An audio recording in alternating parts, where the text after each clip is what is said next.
Saint Thomas గారిది మరొక church ఉందన్నమాట. ఆయన అప్పట్లో స్టార్ట్ చేసిన మందిరం. అది చూపించడానికని మా కోసమే వస్తున్నాడు. కారులో ఎక్కమంటే వద్దులే, మళ్ళీ మీకు టైం వేస్ట్, మళ్ళీ నన్ను దించాలి కదా, నేనే బండి వేసుకుని వస్తానన్నాడు. మధ్యలో వర్షం స్టార్ట్ అయింది.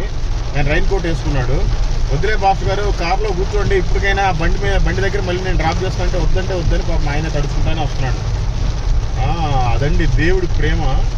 చాలా అద్భుతమైన వ్యక్తి.